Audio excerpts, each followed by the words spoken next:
It's the end of the beginning with the release of Jonathan Hickman's Powers of 10 number 6, the conclusion to these two introductory miniseries. We had House of X, Powers of 10. It's all wrapping up with this one featuring art by R.B. Silva, and we're going to start talking about this comic and spoiling it heavily, so you have been warned. This issue, Powers of 10 number 6, actually starts with a scene that is a repeat of a scene we saw earlier in this miniseries back in issue 1, where Moira is telling Charles Xavier about her prior lives. How every time that her life is over, she starts again, and she's trying to find basically some harmony between humanity and mutant kind. But it seems like no matter what she tries, no matter who she goes with, whether she chooses a violent path or a peaceful path, there is just no way to apparently help the mutants survive. And this issue really drives that point home.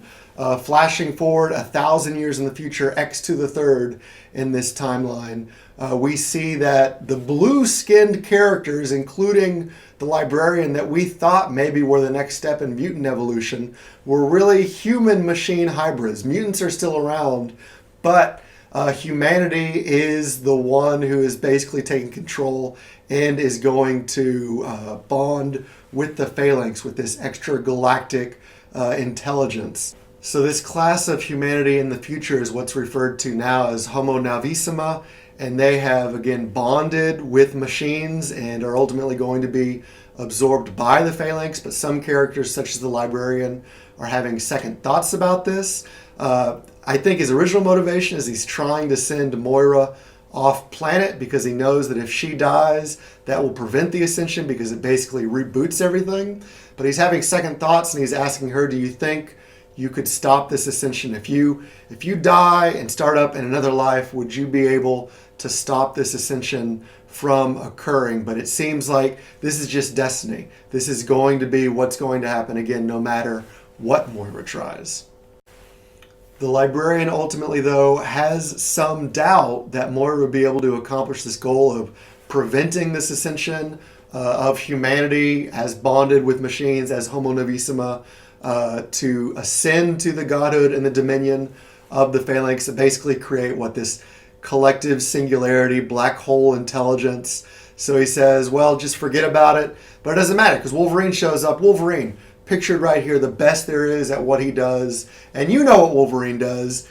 He snicks people. So he snicks the librarian, and then he snicks Moira. So then we flash back again to year 1, X to the power of 0.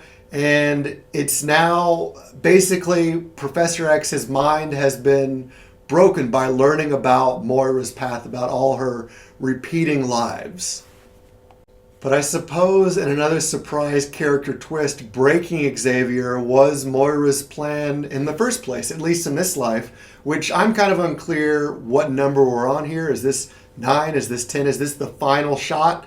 With I think there's some speculation that, Destiny told Moira in a previous issue that you've got maybe 11 lives, and like that 11 is like a trapdoor safety hatch for future writers that need to reboot this continuity again, or say like, this whole House of X Krakoa storyline's not working, so we need to reboot and try something else. So that's a possible, trapdoor scenario. Get out of this, get out of jail free card.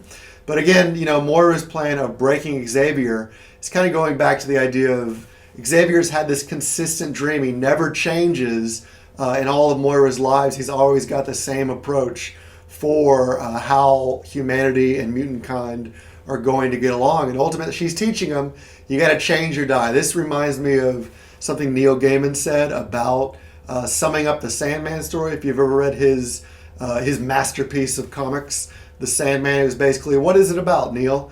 Well, it's about, the Lord of Dreams realizes he has to change or die, and he makes his decision. And spoiler alert for The Sandman, if you never read that one, his decision is basically both. He changes by dying and being reborn as his own son, Daniel.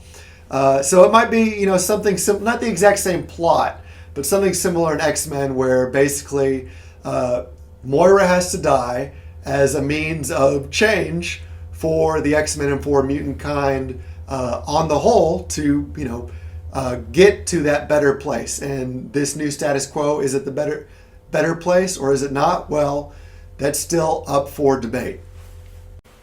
So the debate about whether this island nation of Krakoa is the best option for mutant kinds is happening at this point.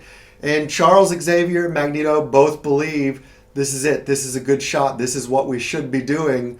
Magneto says, look at what we have made. But Moira has her doubts, and part of her doubts, there's a stipulation. She doesn't want any precognitive mutants on the island because they'll be able to sense, they'll be able to see what is coming. They'll know if Destiny, for example, the mutant precog Destiny is on the island, she will know that Moira's death will end all of this. And that'll be it. Again, like all the timelines have shown, that basically humanity always wins over the mutants. So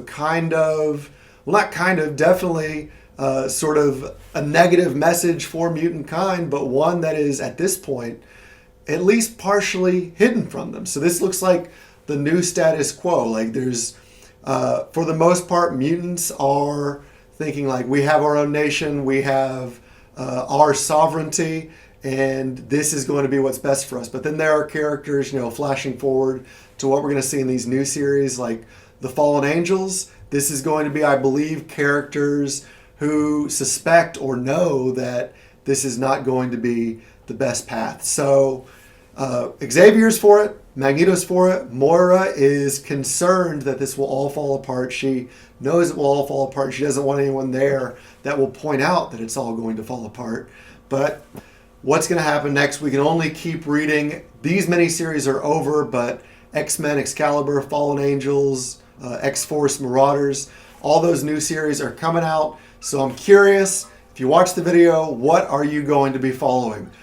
Please let me know in the comments how interested you are in all these new titles, what you're going to be looking at, what you might be skipping. And besides that, if you like this video, if you like the review, smash that like button. For my part, I really enjoyed these miniseries by Hickman, and I'm going to be following all these new X-Men comics as they come out, at least for their first couple of stories, to see what's going on in the X universe now. I haven't been this interested in X-Men in years, so it's nice to see some new, fresh stuff happening, even if there is sort of a bittersweet ending here, which only makes sense. You can compare the Powers of 10 ending to the House of X ending. House of X was, like a Return of the Jedi ending. And Powers of 10 it's not quite like a Revenge of the Sith ending, but there's definitely, it's ending on more of a downer or more of an asterisk. Happy ending, asterisk, not really.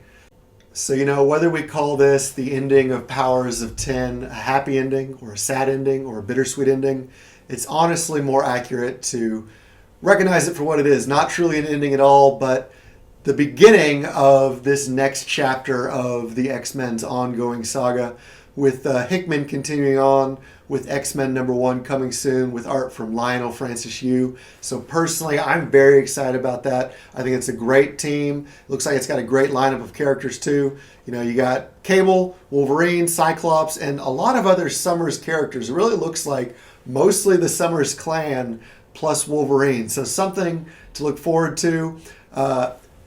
Other than that, let me know in the comments what you thought of this issue of Powers of 10, what you're looking forward to with the new stuff. And if you like the video, smash the like button, subscribe to the channel, tap the bell for notifications. And like I always tell all the artists out there, if you want to become a better artist, you got to keep drawing. You got to draw every day. So until next time, everyone, keep drawing.